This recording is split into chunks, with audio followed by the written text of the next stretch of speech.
Boa noite, pessoal. Sejam muito bem-vindos ao nosso webinar. É um prazer muito grande tê-los aqui conosco. Nós estamos aguardando mais alguns minutinhos só para poder iniciar a nossa apresentação. Nesse momento tão especial, tão delicado das nossas vidas, né, com essa pandemia ocorrendo no mundo inteiro, nesses momentos é importante também porque a gente começa a fazer coisas de maneiras diferentes, né? Então, é uma oportunidade ímpar de nós podermos ter um momento para compartilhar o conhecimento. E compartilhar o conhecimento é uma coisa que nós do Lama sempre procuramos fazer. A gente costuma dizer que faz parte da nossa função social compartilhar o conhecimento. Então, esse é um momento bem especial para nós, porque nós vamos poder, através desse webinar, conversar com vocês um pouco, né, sobre alguns assuntos que a nossa equipe vem trabalhando, né. Então, a gente, depois de conversar bastante, de discutir no nosso grupo, nós optamos por começar com esse tema voltado para a cultura do algodão, que a gente vai abordar daqui a pouco com vocês, tá? Nós esperamos, sinceramente, que todos estejam bem, né, no conforto dos seus lares, né, e que nós possamos ter aí, nos próximos minutos, nós possamos ter um momento muito bom de compartilhamento de conhecimentos, né? E conhecimento é uma coisa muito, muito boa, porque a partir do momento que a gente está dividindo esse conhecimento com outras pessoas, nós também estamos sempre aprendendo algo mais. E a gente entende que esse webinar, ele vai atuar exatamente dessa forma, que ele vai permitir que nós possamos, além de divulgar pesquisas que estão sendo feitas pela nossa equipe, que ele também vai nos permitir ouvir um pouco de vocês que estão nos assistindo, né, e também aprimorarmos ainda mais o nosso conhecimento. Então, em nome do Laboratório de Máquinas e Mecanização Agrícola da Unesp Jaboticabal, eu agradeço a participação de todos, né, e principalmente dos nossos doutorandos que estarão conosco hoje presente para poder compartilhar esse conhecimento, né. Agradeço a Lorena Lacerda, mestre, doutoranda da Universidade da Geórgia, e ao doutorando Danilo Tedesco, aqui do nosso programa de produção vegetal da Unesp Jaboticabal, né. Então, para a gente poder iniciar, eu gostaria inicialmente de pedir a Lorena para que faça a sua apresentação, para que a gente possa conhecê-la um pouquinho mais. Boa noite, pessoal que está aí assistindo a live com a gente. Como o Robertson falou, meu nome é Lorena Lacerda. Eu graduei em agronomia em 2015 pela Universidade Federal de Lavras e em 2017 eu comecei o meu programa de doutorado aqui na Universidade da Geórgia, nos Estados Unidos, no Departamento de Ciências Agrárias e Ciências dos Solos. Bom, obrigado, Lorena. Então, a gente pede agora para o Danilo para fazer sua breve apresentação. Por favor, Danilo. Boa noite, pessoal. Começando me apresentando, a minha graduação foi na FATEX, no Genshimura, em Pompeia, no curso de Agricultura de Precisão. Acabado o curso, eu iniciei o mestrado na Unesp Jaboticabal, sob orientação do professor Robertson. E durante o mestrado eu desenvolvi um trabalho com a cultura do algodão, que é o que eu vou estar apresentando aqui para vocês. Agora eu estou no doutorado, estou trabalhando quase na mesma área, só que trabalho com outras culturas, utilizando sensoriamento remoto, também imagens digitais. Ok, obrigado, Danilo. Então, nós vamos dar início ao nosso webinar, né, e a gente vai explicar para vocês como é que vai funcionar esse webinar. Nós vamos ter, inicialmente, duas apresentações, né, em torno de 15 minutos cada uma, e, na sequência, nós vamos responder as perguntas. Então, vocês podem ir fazendo as perguntas no chat aí do YouTube, né? E nós vamos selecionando essas perguntas e depois a gente vai partir para um bate-papo sobre os assuntos que nós vamos tratar aqui, né? Bom, quais assuntos nós vamos tratar aqui hoje, né? Nós vamos tratar sobre o uso de imagens digitais e sensoriamento remoto da cultura do algodão. Então, como o próprio título desse webinar está mencionando, nós vamos falar de imagens digitais, vamos falar de sensoriamento remoto, e isso tudo aplicado na cultura do algodão. Tá? Bom, mas não só isso. Por trás desse título, por trás desse tema, nós temos também algumas outras palavras importantes, né? Nós vamos falar sobre agricultura de precisão, vamos também conversar um pouquinho sobre irrigação e mecanização. E pano de fundo de tudo isso é a inteligência artificial, que nós vamos abordar aqui, às vezes de uma forma mais direta, às vezes de uma forma mais indireta, né? E por que nós optamos por iniciar a série de webinar do Lama com esses assuntos? Primeiro, porque o algodão é uma cultura importante, né? Os Estados Unidos e o Brasil estão entre os maiores produtores de algodão do mundo. Os Estados Unidos atualmente é o segundo maior produtor de algodão do mundo e o Brasil o quarto maior produtor de algodão do mundo. É uma cultura totalmente mecanizada. Nós somos do Lama, que é um laboratório que trabalha com mecanização, então nós temos muito interesse nessa cultura por ser mecanizada. É uma cultura na qual a qualidade é um fator preponderante, é um fator importante, né? E, além disso, é uma cultura na qual a gente tem perdas elevadíssimas, né? As perdas aceitáveis para o algodão, elas estão na ordem de 5%, mas a gente tem a plena certeza de que nos campos produtivos, essa perda é muito maior do que esse aceitável, por vários motivos que vocês vão ver durante esse webinar e vão acompanhar aí nos trabalhos, né? Então, nós procuramos uma cultura que fosse importante para o Brasil e para os Estados Unidos, uma vez que nós contamos nesse primeiro webinar com a participação da Lorena, que é lá da UGA, como ela mesma disse, né, da Universidade da Georgia, e a UGA é uma parceira nossa, né? Nós já enviamos vários alunos aqui do Lama para lá, para fazer parte das suas teses de doutorado, né? E temos uma parceria muito grande com o orientador da Lorena, o Dr. George Velitz. Então, a gente procurou que, nesse primeiro webinar, uma cultura que atendesse a esses quesitos, né? Então, para nós é muito importante falar sobre essa questão do algodão. E, por trás de tudo isso, de todo esse trabalho que tanto a Lorena está fazendo nos Estados Unidos, quanto o Danilo fazendo aqui no Brasil, está a tônica dos sistemas inteligentes, né? Atualmente, no Lama, nós temos uma preocupação muito grande de trabalhar com sistemas inteligentes, com desenvolvimento de sistemas que nos permitam prever produtividade, prever perdas, né, para que a gente possa ter uma atuação de forma a permitir que o produtor possa ter um ganho melhor através de um gerenciamento mais adequado, né? Eu disse para vocês que nós vamos falar sobre irrigação, sobre mecanização, porque lá nos Estados Unidos nós temos o algodão irrigado, então o trabalho da Lorena envolve irrigação. Aqui no Brasil nós estamos trabalhando bem mais voltado para a mecanização, para a questão da produtividade, para a questão das perdas que serão apresentadas a seguir. Então, eu espero que nós tenhamos um bom webinar, né, que todos nós possamos aproveitar, e lembrando vocês que vocês podem ir enviando as perguntas que nós vamos respondê-las após as apresentações. Então, sem mais delongas, eu vou passar a palavra para a Lorena para que ela possa fazer a sua apresentação. E agradecendo já a Lorena pela disponibilidade, por ter aceito participar conosco desse webinar. Obrigado, Lorena.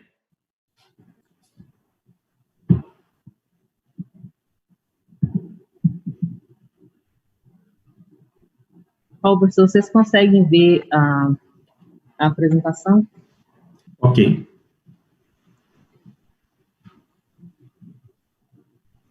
Ok. So, pessoal, como o Roberson citou aí, eu venho trabalhando desde 2017, quando eu comecei meu doutorado, com o uso de sensoriamento na agricultura de precisão, mas o meu foco principal é na irrigação de precisão do algodão aqui no sul dos Estados Unidos.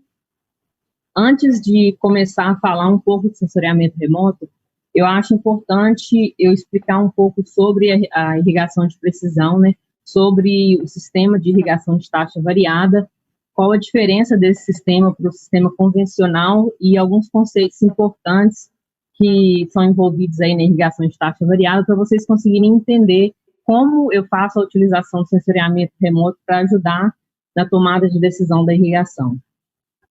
Então, eu queria começar falando, e eu acho que todo mundo, né, tem um entendimento legal do que é a irrigação com pivô central convencional. Então, eu coloquei essa animação aí só para dar um exemplo para quem não tem aí muito contato com irrigação com pivô.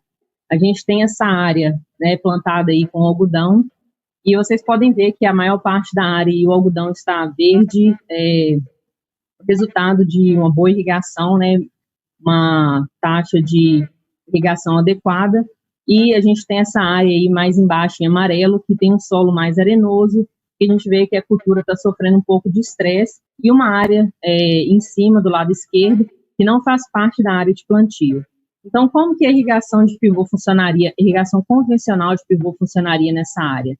Mesmo que se tenha aí uma variabilidade que a gente consegue ver, a irrigação convencional, ela aplica uma taxa constante em toda a área de plantio, ignorando aí a variabilidade que a gente tem. E qual que é a diferença, né, do sistema de taxa variada para o sistema convencional? Como o próprio nome já diz, no sistema de irrigação de taxa variada, a gente consegue aplicar uma taxa específica para sub-áreas naquela área de plantio que você tem. E um conceito muito importante para a irrigação de taxa variada é o conceito de manejo específico. Então, o que é esse manejo específico? Nesse tipo de manejo, a gente tenta fazer com que a irrigação corresponda com as necessidades de água da cultura, para a gente poder atingir uma produtividade mais alta e, ao mesmo tempo, a gente consiga maximizar a eficiência do uso da água. E isso é feito com o delineamento de zonas de manejo. O que são essas zonas de manejo, para quem não sabe? Zonas de manejo vão ser sub-áreas, né, no seu campo, ali na sua área de plantio, que vão ter características de solo e de relevo homogêneas. Então, a gente vai identificar essas áreas, a gente vai agrupá-las em diferentes zonas e a gente vai criar mapas de prescrição com taxas específicas para as necessidades de cada zona. Então, agora, se a gente voltar lá para aquela mesma área que eu mostrei na animação anterior, agora, com a irrigação de taxa variada, a gente vai aplicar uma taxa específica para cada uma dessas 3 zonas que foram identificadas. Então, se você ver aí, o pivô está aplicando uma taxa para a zona número 2, quando chega na zona número 3, a taxa que é aplicada é um pouco maior, e nessa área que não faz parte da área de plantio, os aspersores são desligados, para que você não desperdice água aplicando uma área que não faz parte do seu plantio. E aí eu queria mostrar para vocês como que funciona esse sistema de taxa variada na vida real. Vocês conseguem ver aqui esse pivô equipado com um sistema de irrigação de taxa variada, com essa tecnologia, e aí tem várias áreas, por exemplo, que é essa zona que os aspersores estão aplicando uma taxa de irrigação. Logo ao lado tem-se uma zona aqui que você pode ver que os aspersores estão desligados. Então, para essa área, que se não me engano é uma área de amendoim, que a gente trabalhou aí em 2018, a gente criou um mapa de prescrição que o pivô aplicou uma taxa específica para cada uma dessas zonas, e algumas delas nem foram irrigadas aí nesse dia que a gente fez a irrigação. Então, como que isso funciona? Como que o pivô consegue fazer essa aplicação específica para essas zonas? Um pivô que é equipado com um sistema de taxa variada, ele vai ser equipado também com um receptor de sinal de GPS. Então, quando você cria esse mapa de prescrição, você vai ter ali as zonas, e essas zonas vão ter coordenadas geográficas. Então, quando você faz o upload desse mapa de prescrição para o seu pivô, que é equipado com essa tecnologia, ele consegue saber, ao longo, né, da sua área, ele consegue identificar quando ele está passando por cima de uma zona e quando ele está passando por outra, através, né, da localização. Então, indo um pouco mais, falando um pouco mais em detalhes sobre o delineamento dessas zonas de manejo, se vocês forem ler aí na literatura, tem vários trabalhos, vários autores usando diferentes tipos de dados, de informações para criar essas zonas de manejo. A gente pode aí usar propriedades que são individuais de planta e de solo, né? A gente pode usar, por exemplo, um mapa de elevação do terreno para identificar essas zonas, ou um mapa de produtividade. A gente pode fazer a combinação de diferentes dados, por exemplo, usar um mapa de NDVI, elevação e condutividade elétrica do solo junto, ou a gente pode usar propriedades físicas do solo, como, por exemplo, um mapa de textura do solo. E dentro da irrigação de taxa variada, a gente tem aí diferentes métodos. Por exemplo, a gente tem o que a gente chama de zonas de manejo estáticas e zonas de manejo dinâmicas. O que seriam essas zonas de manejo estáticas? A gente chega, antes que o plantio aconteça, a gente identifica essas áreas, né, homogêneas, a gente delinea essas zonas e a gente vai criar uma prescrição que vai ser usado durante todos os meses da safra daquele ano. E, ao contrário de zonas de manejo dinâmicas, em que a gente vai criar vários mapas de prescrições durante aquela mesma safra. Por que isso? Tem vários estudos recentes mostrando que essas zonas para irrigação, em específico, elas não são estáticas. Além delas terem essa variabilidade espacial, elas também demonstram uma variabilidade temporal. Então, ao invés de criar um mapa de prescrição específico, ao longo aí da safra, quando a gente vai tendo a mudança dessas zonas em localidade, em formato, a gente vai criando novos mapas de prescrição e, assim, fazendo esse manejo mais dinâmico. Então, nesse conceito, por que o sensoriamento remoto é importante? Como que o sensoriamento remoto se encaixa, né, nesse sistema de irrigação? Com o sensoriamento remoto, a gente pode aí coletar os dados das plantas, né, dados de refletância, em larga escala, né, em uma velocidade muito maior do que se você for num campo, numa área e tentar fazer uma coleta manual de dados. A gente consegue coletar esses dados em alta resolução espacial, tanto para VANT ou para drones, né, o nome popular que a gente fala, quanto para imagens de satélite. E também em alta frequência. A gente tem aí plataformas que oferecem imagens de satélite diariamente, ou de 2 em 2 dias, 3 em 3 dias, e a frequência para imagens de VANT, né, de drone, está correlacionado com quantos dias você quer ir, qual a frequência que você quer ir no campo fazer o seu voo. Então, quando a gente pensa em sensoriamento remoto, por que ele é importante para esse delineamento de zonas de manejo dinâmico?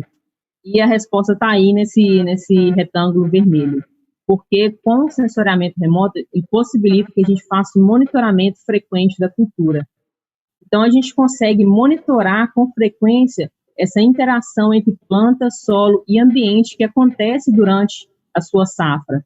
E essa interação entre esses 3 fatores é o que causa essa variabilidade temporal nas zonas.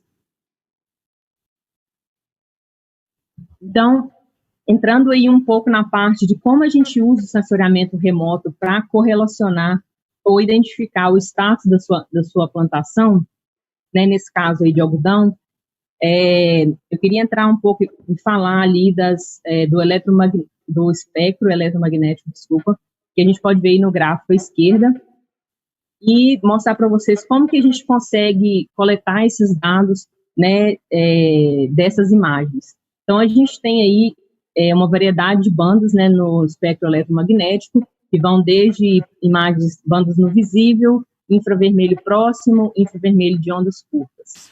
E aí a gente tem a curva de resposta de reflectância que a gente usa para vegetação em cada uma dessas bandas.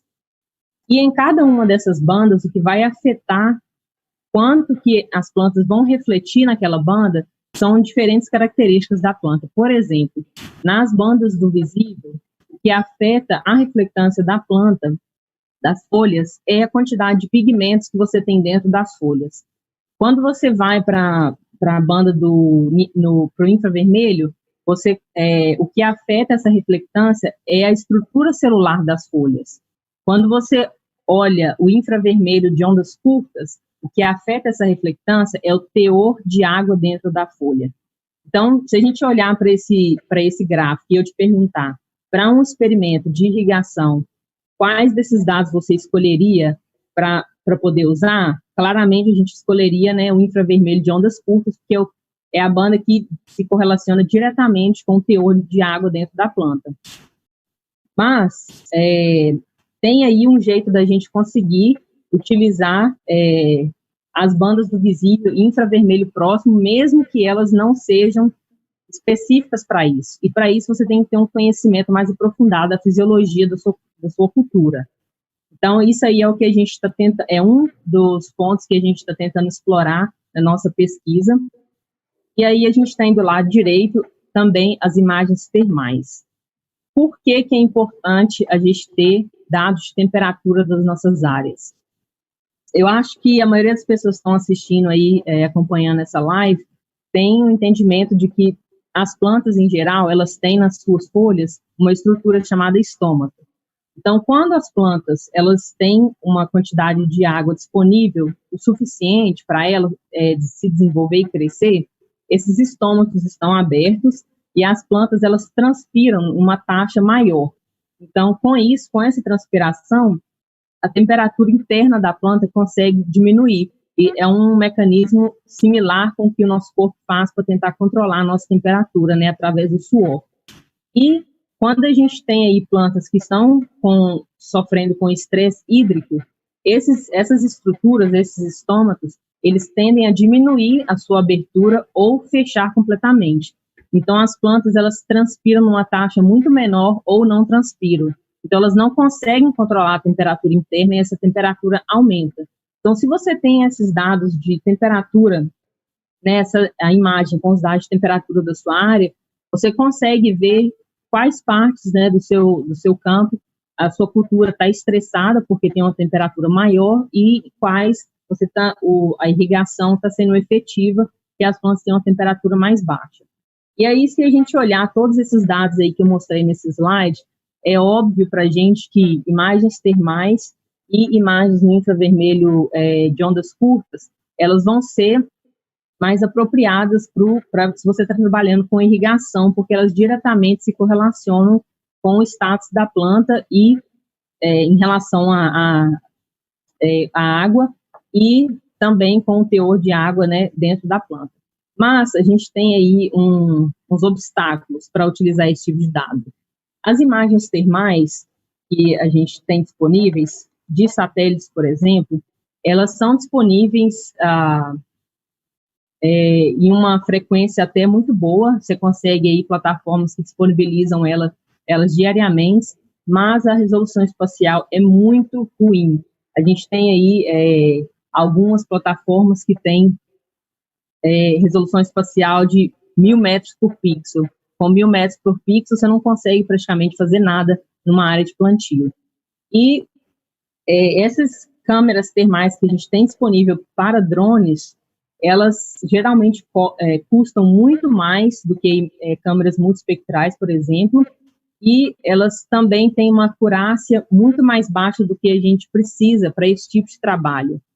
Então, fica um pouco mais difícil trabalhar com esse tipo de dado. Ele não está tão disponível quanto, por exemplo, dados nas bandas do visível e do infravermelho próximo. E aí a gente tem também o infravermelho de ondas curtas, e a gente não tem essa banda disponível.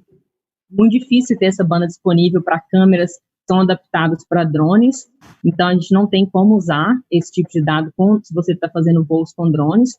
E algumas plataformas de satélite têm, sim, essas bandas disponíveis, mas a resolução espacial aí fica em torno de 20 metros, 30 metros, o que não é ruim, mas não são muitas plataformas que oferecem essa banda. Então, por exemplo, se você está num lugar como aqui no sul dos Estados Unidos, na Geórgia, que a gente tem, durante aí a safra, pouquíssimos dias de céu limpo, você não consegue ter muitas imagens disponíveis para trabalhar. Então, o que a gente tem mais disponível? Imagens no visível e infravermelho próximo. Então, a gente está tentando aí, nesse experimento, trabalhar trabalhar por volta desses obstáculos, de como conseguir trabalhar, né, com as imagens imagens termais e imagens do infravermelho de ondas curtas, e também usar essas imagens no visível e no infravermelho próximo. Então, guarda as informações que eu falei nesses slides, vocês vão entender o porquê que isso é importante aí no decorrer da apresentação. Então, a gente já conversou sobre o que é, né, a irrigação de taxa variada. Eu expliquei qual que é a diferença do convencional e alguns conceitos importantes, e também expliquei um pouco do sensoriamento remoto e como o sensoriamento remoto se encaixa nessa tecnologia, nessa metodologia. Então, eu queria mostrar para vocês uma aplicação real desses métodos, que a gente fez aí, conduziu um experimento ano passado e vai conduzir esse ano de novo, em colaboração com um produtor de algodão aqui no sul da Geórgia. A gente conduziu experimento nessa área aí, que tem aproximadamente 40 hectares, e eu vou mostrar para vocês essa animaçãozinha 3D, eu espero que dê para todo mundo ver, só para vocês terem uma ideia como que era a área que a gente estava trabalhando. Essa área, ela é equipada com um pivô que tem tecnologia de irrigação de taxa variada, e vocês podem ver que é uma área que tem uma variabilidade muito grande, a gente tem um problema muito sério com erosão. Vocês podem ver aí o tamanho dos sulcos ou dos canais criados aí por causa de anos e anos de práticas de irrigação inadequadas. Então, eu só queria que vocês tivessem aí um olhar com que a gente estava trabalhando. E a irrigação de taxa variada, essa tecnologia é muito importante para esse tipo de área também, porque você pode aí melhorar, né, as suas práticas de irrigação e evitar que esse problema de erosão aconteça. Então, o primeiro resultado que eu queria mostrar para vocês, a primeira aplicação de sensoriamento remoto, seria para mapas hidrológicos. Então, vocês podem ver o mapa hidrológico da nossa área, que a gente trabalhou ano passado, e aí a gente tem a elevação da área, né, para a gente ver como que é o relevo dessa área, e também foi possível a gente criar a representação aí desses canais para onde a água escorre quando chove ou quando a gente aplica a irrigação. E isso é muito importante se você está trabalhando com irrigação, porque antes de você tomar qualquer decisão de como irrigar a sua área, você tem que levar em consideração o relevo e você tem que levar em consideração para onde essa água vai escorrer e acumular. Então, esse mapa foi possível a gente criar usando somente imagens de satélite e imagens de drones. Então, se você quiser fazer isso para sua área, você consegue ir com imagens que são disponíveis de graça para a gente de vários satélites. Então, para mim, eu acho uma aplicação muito importante para quem trabalha principalmente com irrigação. E um outro resultado muito legal também que eu queria mostrar que a gente conseguiu ano passado é em relação a esse mapa de altura de planta estimado aí, que vocês podem ver, né, do lado esquerdo, e o mapa de produtividade do lado direito. Por que isso? Primeiro, deixa eu falar como, né, que a gente chegou nesse resultado. A gente fez uma correlação aí de vários índices de vegetação com dados de altura de planta que a gente coletou no campo, e a gente achou um índice de vegetação que tinha uma correlação bem alta com a altura de planta. Então, a gente usou a equação do modelo que a gente criou para poder estimar a altura de planta para toda a área, baseado, né, no mapa de índice de vegetação. Então, por que isso é relevante?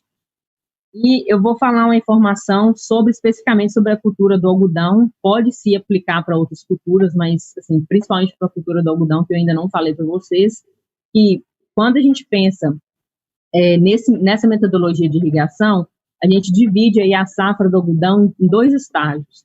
A gente tem o primeiro estágio que vai do plantio até o fechamento do dossel, que é mais ou menos quando a planta está no estágio de florescimento, e do florescimento, né, do fechamento do dossel até a colheita. Por que a gente olha a safra do algodão desse jeito? Porque se você está usando para uso, né, de sensoriamento remoto na irrigação, se você está usando sensoriamento remoto, você vai conseguir utilizar imagens termais somente depois que você tem o fechamento de dossel. Porque antes que isso aconteça, as imagens termais, elas são muito afetadas pela reflectância do solo. Então, você não consegue, não é viável você usar elas nesse período. Então, a gente só consegue usar, né, esses dados de temperatura para criar essas zonas de manejo dinâmica depois que tem o fechamento do dossel. Então, antes do fechamento do dossel, esse período aí do plantio até o fechamento do dossel, a gente tem que usar outros dados. Então, a gente está explorando o uso de índices de vegetação, né, calculados de bandas no visível e bandas no infravermelho próximo. Então, por que seria importante um produtor tem em mãos esse mapa de altura estimado, por exemplo. Primeiro, porque se você for no seu campo e tentar tirar amostras de altura das suas plantas, você vai poder tirar algumas amostras, mas você não vai ter uma visão da sua área inteira. Você tendo uma visão da sua área inteira, você consegue identificar você consegue identificar tendências aí na sua área. E o que isso tem a ver com a irrigação? Então, para a gente falar isso, eu queria que vocês olhassem os dois mapas, o mapa de altura de planta na esquerda e o mapa de produtividade na direita. Vocês olharem esses dois mapas, vocês podem ver aí que eles são muito, muito similares. Então, as áreas que estão à esquerda, em verde, são as áreas em que as plantas cresceram muito, tem uma altura de planta maior. E elas estão exatamente localizadas no mapa de produtividade aí da direita, nas áreas azuis que representam alta produtividade. E essas áreas em marrom, em branco, à esquerda, representam plantas que tiveram crescimento limitado. E à direita, a gente pode ver que são as mesmas áreas que obtiveram produtividade baixa. Então, para a maioria, isso não é uma regra, tá? Para a maioria das suas áreas de plantio, se você não tem um problema evidente que está causando uma limitação na altura de planta, um dos maiores fatores que causam limitação em altura de planta é indisponibilidade de água. Então, as plantas estão sofrendo um estresse hídrico. Então, se você tem esse mapa de altura, e essa altura está diretamente correlacionada, né, com a falta de água ou, né, um manejo de irrigação bem aplicado, você consegue identificar, antes de ter aquele fechamento do dossel, nesse período aí entre plantio e fechamento de dossel, você consegue identificar quais áreas aí do seu campo as plantas estão sendo bem irrigadas, e naquelas áreas ali arenosas que elas secam mais rápido, que você precisa aplicar irrigação com mais frequência, você consegue identificar pela altura da planta quando você tem que irrigar essas áreas. Então, isso é muito importante, né, para o nosso projeto aí com o delineamento dessas zonas de irrigação dinâmicas, porque a gente consegue identificar padrões, e como a gente tem uma alta frequência de imagens, a gente consegue monitorar essa cultura bem de perto. Então, o último aí, dado que eu queria mostrar para vocês é em relação à extração de dados de temperatura. Então, essa metodologia é uma metodologia nova, a gente está trabalhando em conjunto com a doutora Yafit Cohen, do Centro de Pesquisa Agrário de Israel, e ela é especialista nessa área de trabalhar com imagens termais, principalmente na cultura do algodão. Então, a gente está usando essa metodologia muito legal que possibilita a gente poder utilizar essas imagens de satélite, que tem uma resolução espacial muito baixa, e em outros casos a gente não conseguiria fazer nada com elas para agricultura de precisão. A gente consegue extrair esses dados de uma maneira que a gente consiga ter informações sobre nossas áreas. Então, como que isso acontece? A gente tem aí essas imagens termais, né, que são disponibilizadas diariamente pela NASA, que são ótimas para trabalhar com irrigação, são o tipo de dado que a gente quer utilizar, mas que tenham uma resolução espacial muito baixa, e a gente tem imagens no visível e no infravermelho próximo, que tem alta resolução, mas que ela não está diretamente correlacionada com o teor de água na planta. Então, o que a gente faz? A gente faz uma fusão desses dois tipos de dados. E a gente consegue trazer essas informações de temperatura que antes estavam numa resolução espacial de 1000 metros, por exemplo, para uma resolução espacial mais baixa que se compara com a resolução de imagens visíveis. E como que isso é possível? Isso é possível por uma metodologia que foi criada, que achou uma correlação entre temperatura de superfície com fração vegetal. Então, o resultado dessa metodologia está aqui, do lado direito. A gente conseguiu, né, desse mapa, dessa imagem aqui, termal com 1000 metros por pixel de resolução, a gente conseguiu extrair um mapa de temperatura com a resolução melhor, com a resolução de 20 metros por pixel.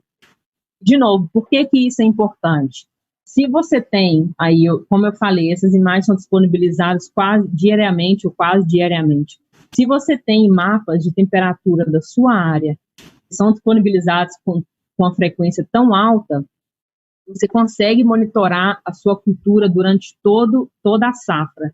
Então, a gente tem outras metodologias que a gente, né, como eu falei, trabalhou em conjunto com o Centro de Pesquisa em Israel e desenvolvida também por alguns pesquisadores aqui da Universidade da Geórgia, e a gente criou uma metodologia que a gente consegue transformar esses dados de temperatura, né, esses mapas de temperatura, em mapas de potencial da água na folha.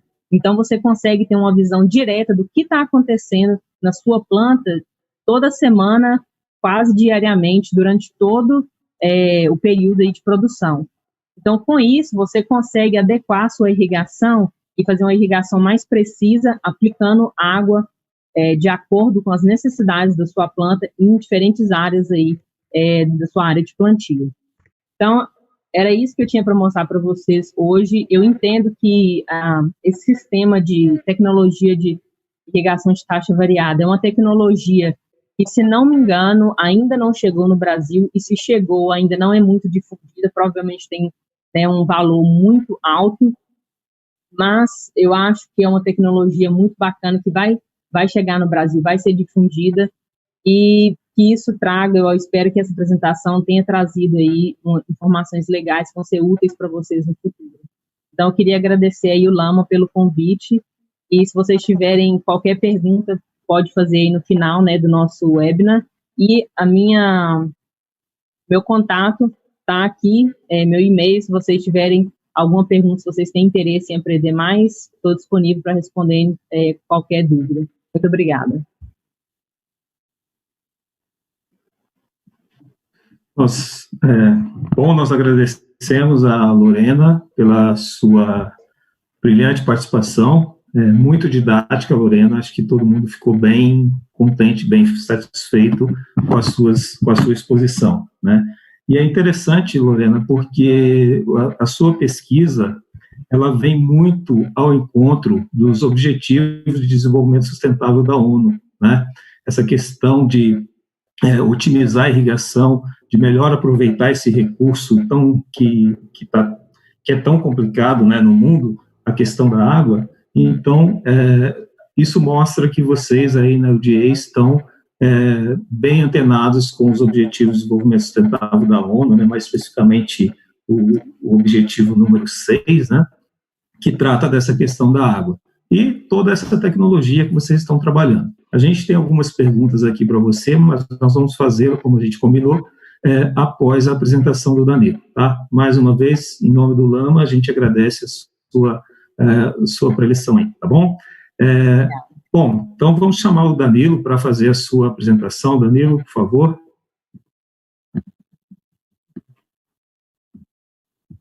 Pronto, estão escutando? Sim. Tá certo. Bom, pessoal, parabéns, Lorena, primeiro, né, pela apresentação. Gostei muito desse trabalho, é muito interessante. Acredito que assim que finalizar vai ter grandes resultados aí para ajudar a agricultura, não só aí, como aqui no Brasil também, né. O que eu trouxe para apresentar para vocês hoje é um trabalho que eu desenvolvi aqui no mestrado, tá? Quando eu vim fazer o mestrado, eu queria trabalhar com colheita em taxa variável. Aí você deve estar pensando, o que é uma colheita em taxa variável? A gente sabe que existe variabilidade. Lorena mostrou aí que existe variabilidade em perfil de solo, altura de plantas, né? E também existe variabilidade de produtividade, tá? E hoje em dia, as máquinas são reguladas para fazer a colheita de uma única vez ao dia. Alguns operadores ainda fazem alguns ajustes, são necessários ao longo do dia, mas tudo isso é manual. Então, na minha cabeça, o que era uma colheita em taxa variável? Era você ter ajustes automáticos baseados em informações que estão sendo coletadas. Então, nós chegamos, junto com o professor Rose, chegamos à conclusão de desenvolver um trabalho para a cultura do algodão. Esse trabalho está publicado, tá? Os autores desse trabalho é o professor Walter, também, aqui da Unesp, e o professor Cristiano. Depois eu vou deixar o link aí para quem tiver interesse. Bom, vamos lá. começar falando da cultura do algodão. A gente viu que é uma cultura muito importante, é uma fibra natural, né? Então, é uma cultura econômica que oferece benefícios para a humanidade, tá? E matéria-prima para o mundo inteiro. Então, se você está aí na sua casa, com certeza você está vestindo um algodão, tá? E a colheita do algodão é um processo complexo, porque ela requer uma mão de obra qualificada, ela possui um alto valor agregado. Por que ela possui um alto valor agregado? É no momento da colheita que o agricultor vai esperar obter o retorno de tudo que ele investiu. Então, o agricultor gastou altos valores com sementes de qualidade, muito dinheiro com defensivos, para que a cultura chegasse no final de uma maneira que seja viável para ele estar produzindo. Tá? Só que, no entanto, muitas vezes, ele não obtém o máximo desse retorno, né? Por diversos fatores. Um deles é as perdas que ocorrem na hora da colheita, porque, às vezes, no momento da colheita, ele não tem condições adequadas para realizar a colheita, né? Essas condições adequadas estão relacionadas com a condição do ambiente. Vocês estão vendo aqui no vídeo, né, que existe uma variabilidade muito grande de produção. Tem linhas que têm muitos capulhos, tem linhas que têm menos capulhos, tem plantas de porte diferente. Danilo, só um instante, eu acho que você esqueceu de compartilhar a tela. Tá. Bem provável.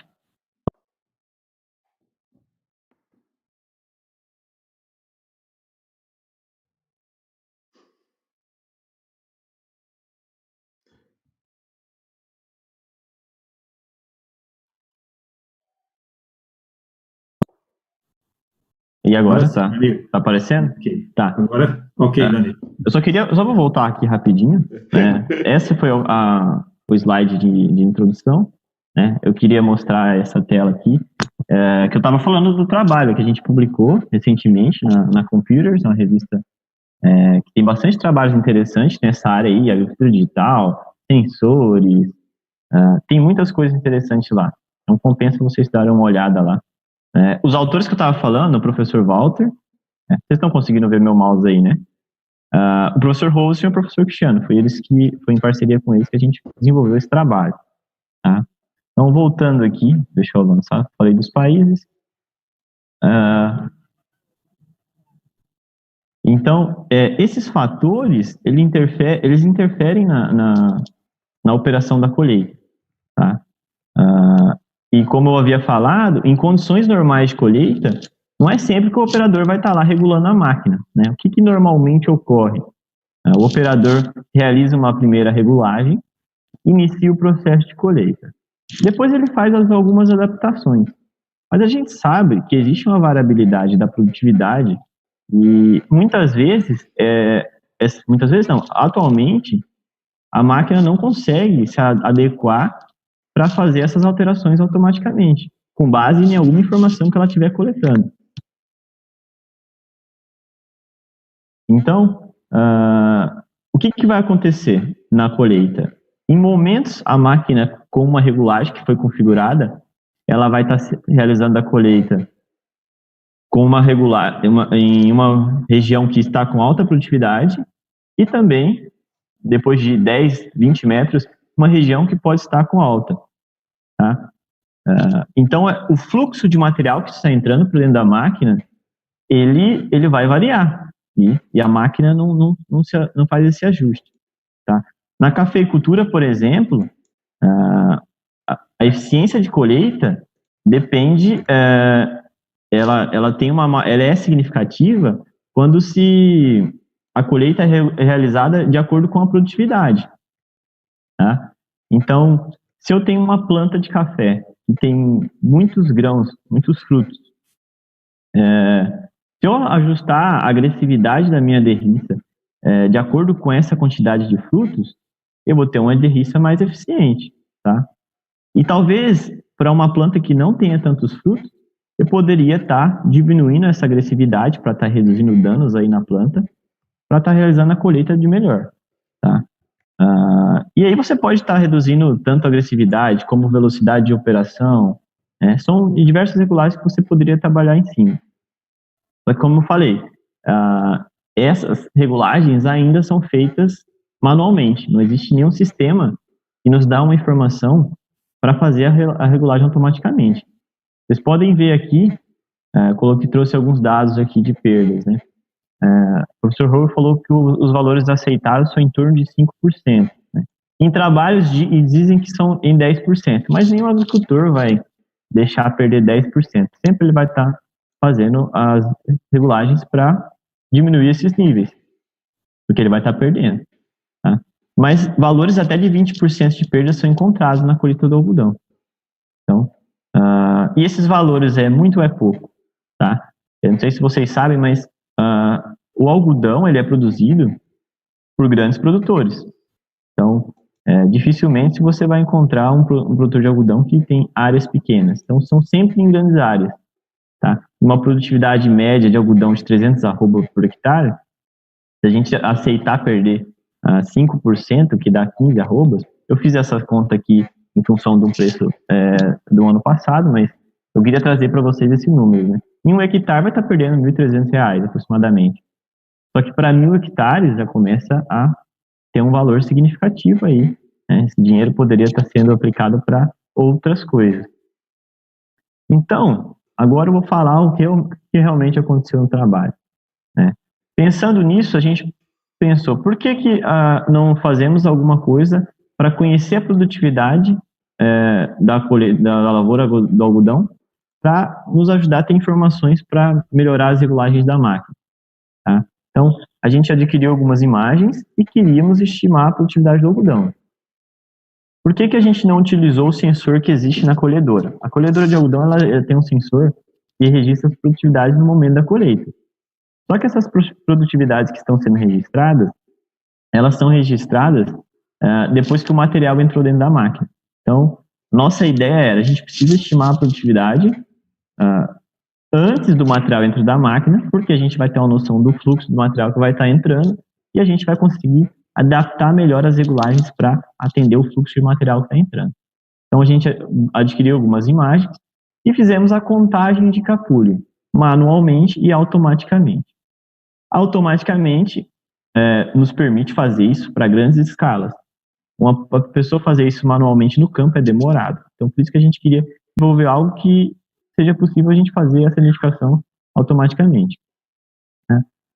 Se a gente sabe o número de capulhos que tem numa unidade diária ou em tantas plantas, a gente consegue estimar a produtividade. Né? Trouxe um exemplo aqui. 25 capulhos, 5 gramas cada capulho. Então, a gente tem uma estimativa de produtividade por imagem. Tá? E isso pode nos ajudar a melhorar as operações de colheita. Tá? Então, esse é o resumo gráfico desse trabalho que a gente desenvolveu.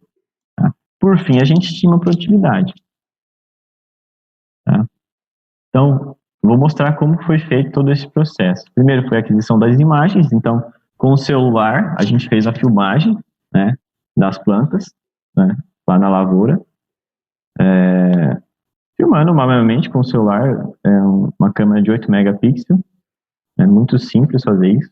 Todo mundo que tiver um celular pode estar adquirindo imagens para fazer esse mesmo tipo de processamento e poder adaptar para outras condições, tá?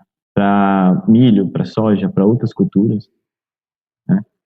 Então, foi feita a filmagem em pontos aleatórios na área, e a partir de cada arquivo desse de filmagem, a gente extraiu imagens para utilizar no nosso banco de dados.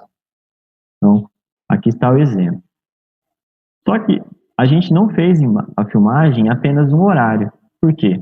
Porque a colheita ela corre durante o dia e até a tarde da noite. Então, as imagens que estariam disponíveis para a gente lá na área do experimento, desde que existisse luz natural, né, luz do sol, a gente coletou em alguns horários. Então, das 8 até as 6 da tarde, tá? Porque a gente vai ensinar um algoritmo a identificar os capulhos de algodão da imagem.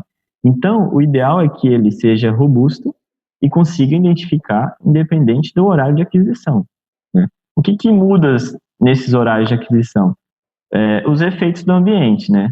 Por exemplo, o porte da planta, a sombra, que é ocasionada por esse porte da planta, a luminosidade, o brilho, esse sombreamento, tudo isso tem que ser levado em consideração. Tá? Aqui a gente tem um exemplo de como foi criado esse banco de dados. Tá? Então, das 8 às 18 horas, né? Em cada uma daquelas imagens que vocês viram, a gente selecionou o que era um capulho de algodão, para ensinar o nosso algoritmo depois, nos próximos passos, estes exemplos. Então, para cada horário, a gente tem um exemplo. Tá? Separamos nossos bancos de dados em treinamento e validação, que é o momento que o algoritmo vai aprender, né? Ele vai aprendendo até ele chegar no limite máximo de aprendizado e diminuição de erro, né? Depois ele para desse aprendizado. E separamos algumas imagens para fazer o teste. Tá? Por que a gente fez essas imagens de teste? Porque ele está aprendendo uma condição e a gente tem que ver se realmente ele é bom testando isso em outras plantas. Então, aqui, se eu não me engano, aqui, na verdade, foram 948 imagens para treinamento e ele testou nela, na validação, 236. Ele criou a inteligência dele em cima desse banco de dados. E depois, em novas imagens que não estão aqui dentro, em 204, ele fez esse teste, para a gente ver se realmente o algoritmo ficou robusto ao aprendizado. E isso também foi dividido em função dos horários, né? Horários 27 imagens para 8 e por aí por diante, até as 6 que teve 31 imagens. Tá? E como que a gente escolheu esses algoritmos de detecção? A gente estabeleceu cenários de exigência computacional para estar executando esses algoritmos. O primeiro cenário, a gente, para executar ele, que é um algoritmo de alta demanda de recursos computacional, a gente precisa de uma placa de vídeo, de um computador, né? Então a gente precisa ter um ambiente para executar o processamento dessas imagens, né? O segundo cenário, a gente pode estar executando esse processamento em um dispositivo de processamento, um microprocessamento. Por exemplo, um Raspberry, um Jetson Nano, são microcomputadores que a gente pode estar implementando isso. Né? E a de baixa demanda são de dispositivos móveis, né, em celulares, com custo aí médio também. Aqui está do mais caro para o mais barato. Na verdade, esses de médias também são bem baratos, né? Mas no dispositivo móvel para a gente também é interessante. Então, esses foram os cenários que a gente estabeleceu para estar fazendo essa identificação. E depois a gente comparou. Nosso objetivo era comparar os cenários dentro dos limites dos cenários. O que é isso? Por exemplo, eu tenho um algoritmo que se encaixa aqui no cenário de baixa demanda. Eu posso fazer alterações nele para melhorar esse algoritmo. No entanto, ele vai aumentar o recurso computacional. Então, a gente pegou cenários já estabelecidos, tá? Esses cenários, esses algoritmos, eles são do TensorFlow, na biblioteca de Object Detection, tá? Esses são algoritmos pré-treinados no banco de dados Scopus. Então, eles foram treinados para identificar outras coisas e a gente aplicou esses algoritmos para identificar o nosso algodão. Tá? Uma curiosidade, esses algoritmos ele tem uma capacidade cognitiva de uma criança de 4, 5 anos. Bem resumindo aqui. O que é isso? Se eu pegar uma criança e dar, por exemplo, para ela de presente um carrinho, uma moto, uma bola, né? Com o tempo ela vai aprender o que são esses objetos. Então, se ela sair na rua algum dia e ver um carro passando, ela vai apontar, olha, um carro, olha, uma moto. Ela vê alguém jogando bola, olha, uma bola. Então, é basicamente assim que é o funcionamento desses algoritmos. Tá? Dos resultados que eu trouxe para vocês hoje, é apenas os resultados do banco de dados de teste. Porque o banco de dados de treinamento é mais para a gente definir as configurações. O que nos importa é o teste. Fazendo o teste na identificação e classificação, o que é isso? O capulho de algodão está na imagem. A identificação dele foi precisa? Se foi precisa, esses valores são próximos de 1. Se não foi, os valores são próximos de 0. Tá? Classificação. O objeto que ele identificou é realmente um capulho de algodão? Por quê? O que pode acontecer? Nessa identificação, ele pode identificar algo parecido com o capul de algodão, tá? O capul de algodão, ele é redondo, ele é branco. Se eu tiver algum objeto na imagem parecido com isso, essa medida de classificação vai nos ajudar a identificar isso daí, tá? Então, qual a porcentagem do que ele identificou realmente é um capul de algodão? Então, a gente viu que os horários de aquisição de imagens, das 8 até as 18, eles sofrem influência na identificação, tá? Os melhores resultados foi às 18.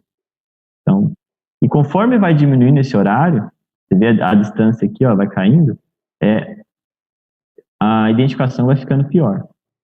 Uns algoritmos são mais, né, desses cenários, são mais influenciados e outros menos influenciados, tá? Mas aqui, os melhores horários são no final da tarde. Por que no final da tarde? Porque tem menos luz disponível, então é mais fácil identificar o algodão.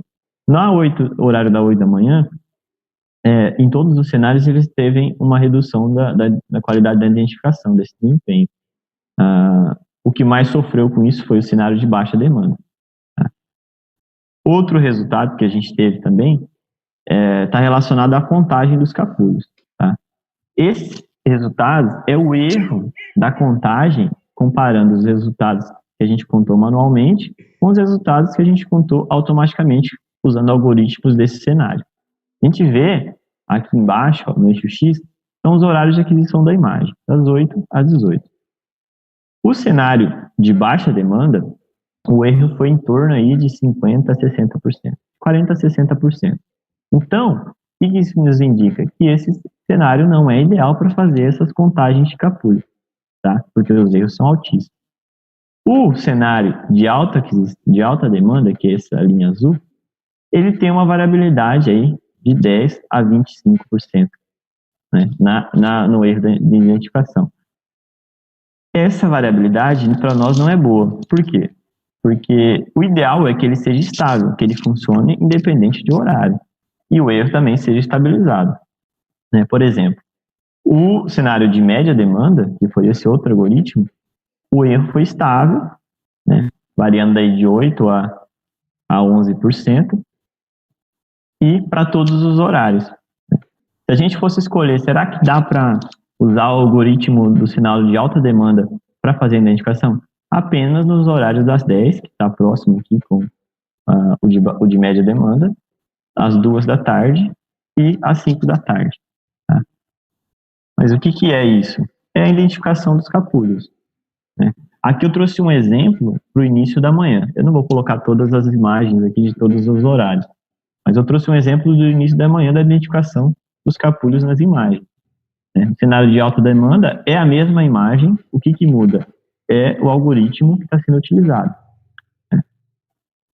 Contagem manual foram 21 capulhos. Na contagem automática do cenário de alta demanda, identificou 14 e o erro deu 30%. Na média, identificou 19 e o erro de 5%. E na baixa, identificou 5 e o erro de 75%. Então, o mais estável era o cenário de média demanda. Agora eu trouxe outro exemplo, que é o contraste, né, que é o final da tarde, e já tem uma diminuição no efeito da luminosidade. Né? O de alta demanda, que tinha identificado 14, é outra imagem, tá? Mas também tem 21 capulhos. Ele identificou 17 com erro de 19%. Né? Da média, teve uma pequena melhora, ó, identificou quase todo. E na baixa também teve uma melhora, reduzindo o erro, que era 75%, ele reduziu para 57%. Né? E pensando na operação de colheita, a gente tem que ter algo que seja possível identificar essa contagem para depois transformar esses valores em produtividade e não sofra interferência dos horários e também no erro, né, que seja de preferência um erro baixo. Tá? Então, o que a gente fez? A gente selecionou o algoritmo de média demanda, né, desse cenário de média demanda, que foi o que apresentou robustez, e utilizamos todas as imagens para fazer a estimativa da produtividade. Então, era 204 imagens, a gente utilizou esse algoritmo para identificar a contagem de capulhos, né, comparar a contagem manual com a contagem automática e fazer a estimativa, comparar a produtividade observada com a produtividade estimada. A gente teve um R quadrado 0,93, né? A redução foi significativa. Tá? Outra coisa que a gente fez também, nós pegamos o peso médio de capulhos por imagem. Né? Então, cada imagem, cada foto que a gente tirou lá, a média de capulhos em gramas que tinha na imagem era de 107 gramas. Tá? Utilizando esse erro, adotando esse erro aí de 11%, né, que a gente obteve, indica que cada imagem que ele está tirando foto e identificando a produtividade, ele está errando 11,90 gramas. Tá? Então, foi esses os resultados que a gente teve. Agora, chegando na parte final, né? O trabalho não para por aqui. Então, eu coloquei as conclusões, as primeiras conclusões que a gente teve e os trabalhos futuros, né? Então, o que a gente viu? Que os horários de aquisição de imagem influenciam na identificação, tá? A gente viu que é possível estimar a produtividade e também, para trabalhos futuros, existem muitas direções. A primeira que a gente pensa em desenvolver é usar os resultados desse melhor algoritmo, desse melhor desempenho, desse melhor cenário, para desenvolver um sistema para embarcar isso em tempo real, tá?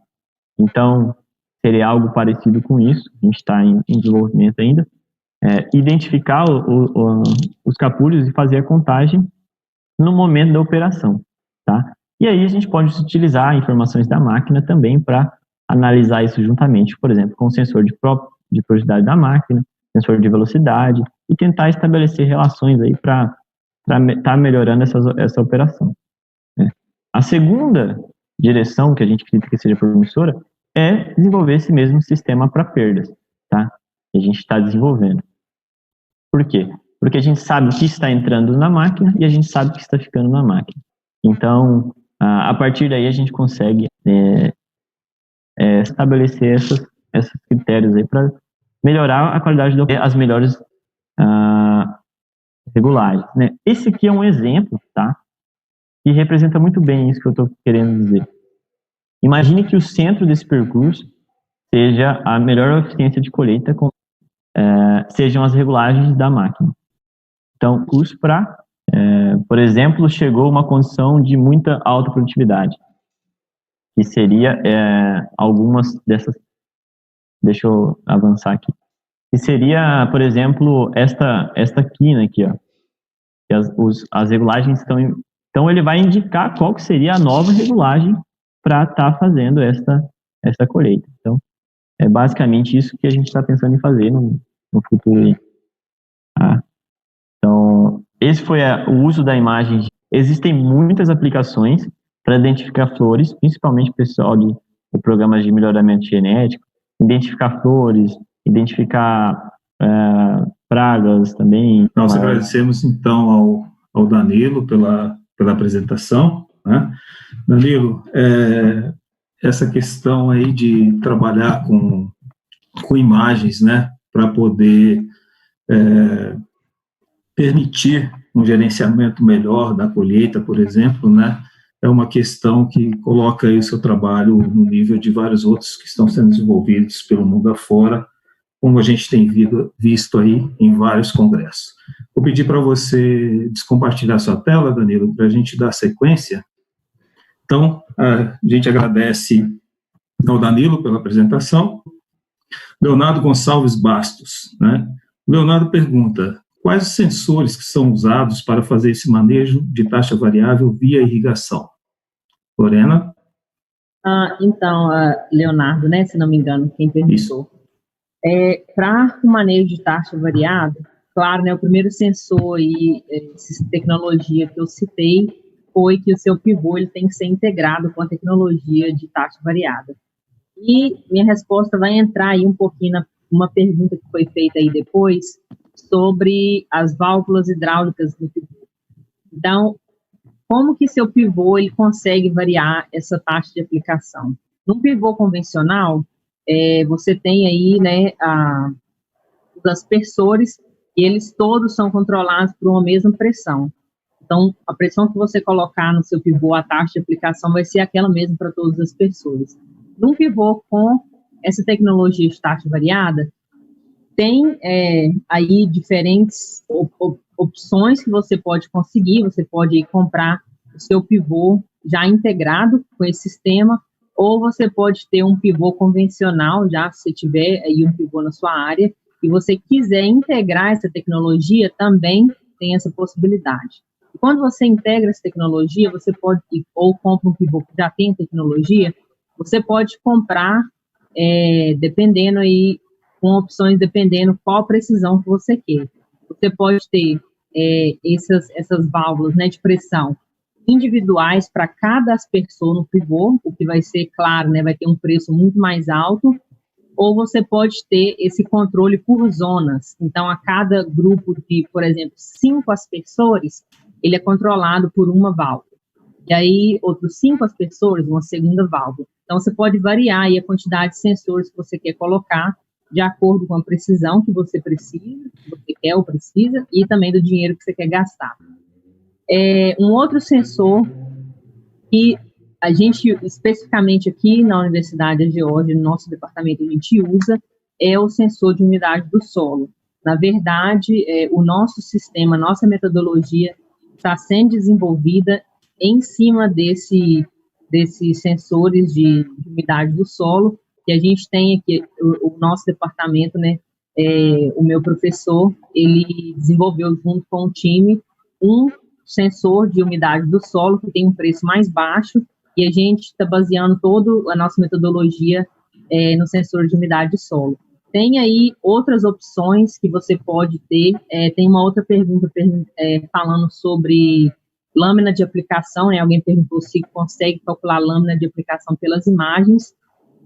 A gente calcula a lâmina de aplicação baseado no sensor de umidade de solo. Essa é a metodologia que a gente escolheu usar, mas você pode calcular essa lâmina de aplicação com outras coisas. Roberson, posso responder a próxima pergunta já de uma vez, que eu entrei nela, que é relacionada? Tá, só um minutinho. Você acabou respondendo a pergunta do Job Teixeira de Oliveira, sim, né? E a do Anselmo Cazuza, que era justamente sobre a questão das válvulas e das lâminas, se seria possível aplicar, tá? Pode continuar, então, por favor. Porque essas perguntas são todas relacionadas de alguma forma, então resolvi responder elas juntas. Então, quando você pode, igual eu falei, você pode calcular essa lâmina de aplicação baseada no sensor de umidade do solo, mas tem outras opções. Por exemplo, tem alguns pesquisadores que eles estão usando as imagens termais para desenvolver, delinear essas zonas de manejo, mas também calcular a lâmina de aplicação baseado nos mapas que são criados de potencial de água na folha.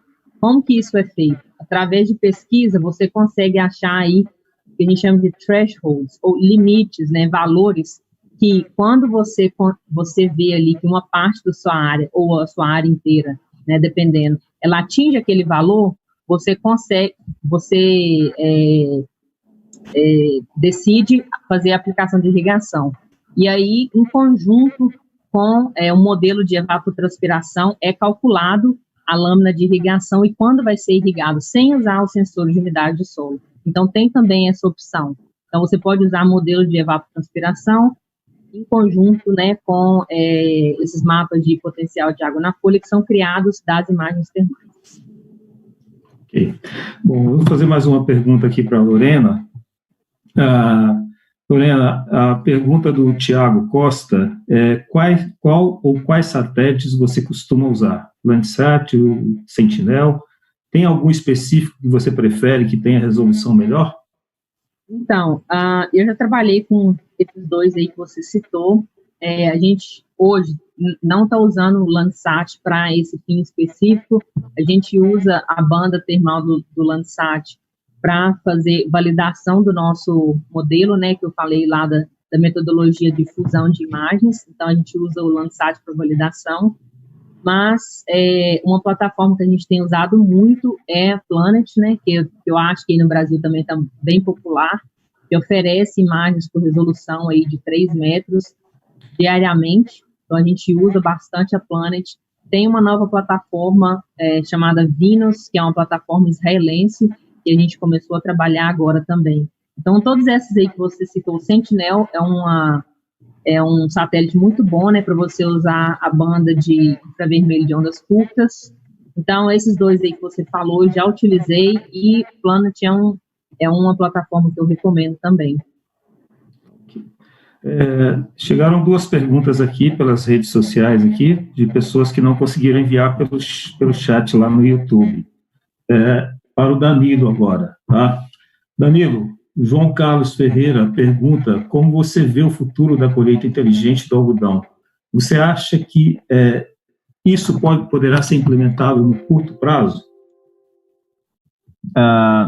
Obrigado pela pergunta, João. Eu acredito que isso a curto prazo não vai ser implementado, a não ser que seja desenvolvido por algumas empresas. Nós estamos desenvolvendo aqui, a gente tem muitas coisas que precisam ser feitas antes, né? Primeiramente é conhecer melhor o processo de colheita. Existem poucas pesquisas que são feitas com colheita, né? Não é uma área que não atrai muitos olhos dos pesquisadores. Então, existe muita pesquisa para fazer, para estudar regulagens, melhorar a condição de operação, tá? E também a gente fica preso à janela de colheita, né? Então, a janela de colheita é uma das coisas que não adianta a gente ter, por exemplo, uma colheita excelente, só que não vamos conseguir fazer ela por causa da janela de colheita. Mas eu acredito que empresas já devem estar pensando nisso. A própria John Deere tem um sistema muito interessante para a colheita de grãos, tá? E ela é uma regulagem interativa. Essa é uma colheita inteligente, porque ela consegue ajustar as regulagens dos mecanismos internos para melhorar a qualidade do grão que você está colhendo. Então, eu acho que isso vai estar sendo feito. Ok. Lorena, o Gabriel, Gabriel Oliveira Salviano te enviou uma pergunta. É recomendado quantos mapas de prescrição dinâmico na safra? Caso seja feita a coleta de dados com imagens satélites, poderia indicar o mais usual? Acho que isso já está respondido na questão anterior, mas a questão da prescrição, dos mapas de prescrição dinâmico, de quantos seriam recomendados? Então, Gabriel, isso aí não existe uma regra para te falar quantos mapas de prescrição você vai precisar aí, né, durante os meses da sua safra. Isso vai ser determinado pela sua cultura, pela sua lavoura. Então, se você está fazendo monitoramento e você vê que essas zonas elas estão mudando, então, exemplificando, né, se você tem áreas ali que no começo do plantio elas estavam mais bem irrigadas, e aí depois de um mês ou de algumas semanas elas começaram a secar, as plantas começaram a sofrer com estresse hídrico, é um sinal que você precisa mudar o seu mapa de prescrição. Se isso não está acontecendo, você vai manter o mesmo mapa até que você veja uma mudança. Então, assim, não tem uma regra. O que vai mandar o número aí de mapa de prescrição vai ser o jeito que a sua lavoura vai se comportar, a quantidade de chuva naquele ano, como vai ser essa interação aí do seu solo com a planta e o ambiente. Ok. A Franciele Moreira Ferreira, ela enviou 2 perguntas, uma para a Lorena e depois a gente faz uma outra para o Danilo, tá? Então vamos para a Lorena primeiro. Lorena, em relação ao mapa de estimativa de altura de plantas no algodão, vocês fazem alguma relação da estimativa da altura com a quantidade de aplicação dos reguladores de crescimento? Ou aí na Geórgia, por ser irrigado, é diferente nessa questão de regulador de crescimento no algodão? Ela agradece e parabeniza pela apresentação. Obrigada, Franciele. Então, aqui, o meu trabalho é específico com irrigação. Então, eu não faço uso desses mapas de altura de planta, né, para determinar a aplicação de regulador de crescimento, até porque a gente trabalha em conjunto. Eu não trabalho muito com campo experimental, eu trabalho mais em cooperação com agricultores, né, que a gente já quer desenvolver essa metodologia e conseguir aplicar diretamente em campos comerciais. Então, essa parte de regulador ou aplicação de fertilizante ou qualquer coisa, ela fica a critério do produtor. A gente não tem voz ativa para isso. Então, eu não tenho explorado muito essa parte. Mas a sua pergunta é muito pertinente, porque sim, você pode usar esses mapas, né, de altura para monitorar o desenvolvimento e o crescimento da sua cultura, se você perceber que se você quiser fazer uma aplicação, por exemplo, variada, e você perceber que tem áreas aí, né, do seu campo, da sua área de plantio, que as plantas estão crescendo excessivamente, você pode ir diretamente lá e fazer a aplicação baseada nisso. Mas não é uma área que eu trabalho especificamente. Perfeito. A Franciele enviou a pergunta aqui nas redes sociais para o Danilo. Danilo, quais foram os principais desafios encontrados por você durante o desenvolvimento do seu experimento? Bom, obrigado pela pergunta, Franciele. Os principais desafios é a dificuldade em criar os bancos de dados, né? A gente está utilizando técnicas de Deep Learning, então, Deep Learning é um aprendizado profundo para identificação de padrões, então a gente precisa de muitos exemplos de amostras, né? Muitas amostras.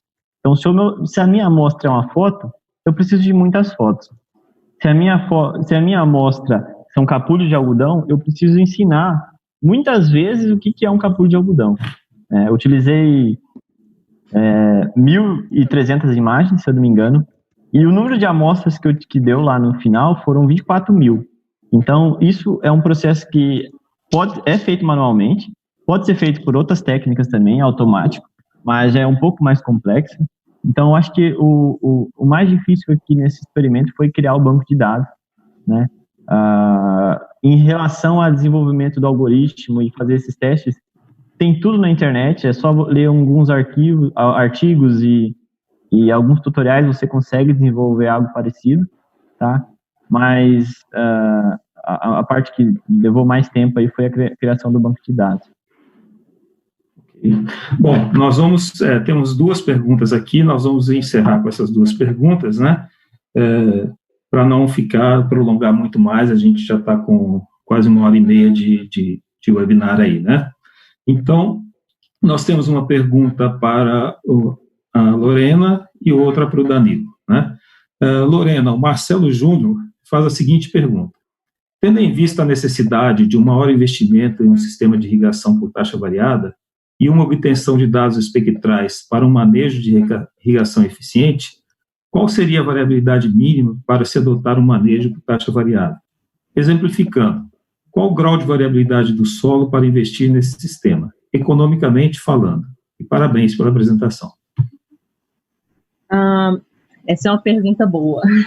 Então, como para outra pergunta, né, que vocês querem saber uma coisa mais prática, né, de quando fazer isso ou quando fazer aquilo, isso vai depender de cada produtor, claro, né? Então, a gente tem, mesmo em áreas que tem uma variabilidade menor, por exemplo, da que eu mostrei aí, que a gente está trabalhando, a gente já viu uma melhora em eficiência no uso da água. Então, né, você consegue aplicar menos água, mesmo que a sua área ali, ela pareça ser homogênea, variabilidade no solo, ela é muito maior do que a gente espera. Às vezes, a gente está aqui em uma localização e a 1 metro de distância já existe variabilidade do solo.